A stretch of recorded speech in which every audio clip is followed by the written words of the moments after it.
sounds awesome.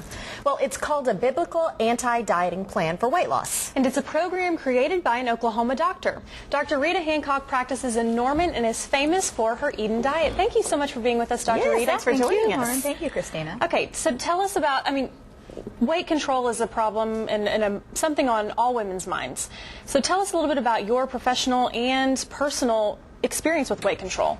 I grew up morbidly obese, so this is something that I don't just practice in my medical practice, it's something that I've personally lived. I lost 75 pounds 26 years ago and kept it off, so this is something I know about from personal experience.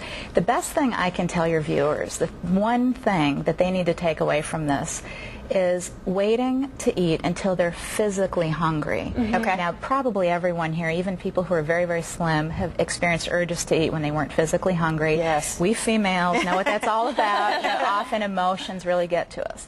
And so the best thing that people can do is stop and think. Capture every thought. Take every thought captive. Okay? And imagine that food that they want to eat on a plate next to an apple. Take the apple test. If you want to eat a piece of candy, imagine the candy next to the apple. How does that apple look to you at this moment? Does it look good enough to eat? Would you eat the apple or would you eat only the candy? And that's a good way to tell if you're just wanting chocolate. That's right.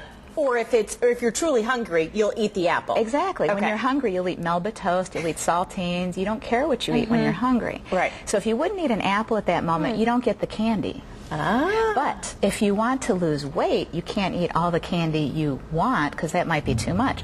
You could have probably half of this candy bar when you're hungry, but when you eat it, don't eat it with guilt and shame thinking, oh, I'm so bad, I'm eating candy, I should be eating only healthy food.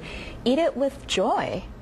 Because food is joyful. Food is a happy thing. That's right. I don't know anybody who can stay off of that kind of thing that treats forever. Who can do that? I'm not a saint. I don't know about you guys, but every now and then, if I go to a wedding, I want a few bites of cake. Absolutely. So the basic principle is that you should be truly hungry when physically you eat. hungry, yes. And then you can eat what you want. But smaller in portions. moderation. Yes. Now, I believe in the wisdom of the body. The body was programmed with intelligence. If your body needs a piece of chicken or some vegetables, it will tell you, but you have to listen. So after you eat that candy, the next time you're hungry enough to eat an apple, your body will probably say, ooh, no, you don't want more candy. Now you want a piece of chicken or some vegetables. Okay. Sounds like good advice. I love the apple test. Yeah, there's more about it on the EdenDiet.com. Okay, so EdenDiet.com, that's where you can go if you want more information about it. Yes. Yes, and she's got a book and a workbook, and it's all there. We've linked it to our website, news9.com/405. Thanks so much for joining us.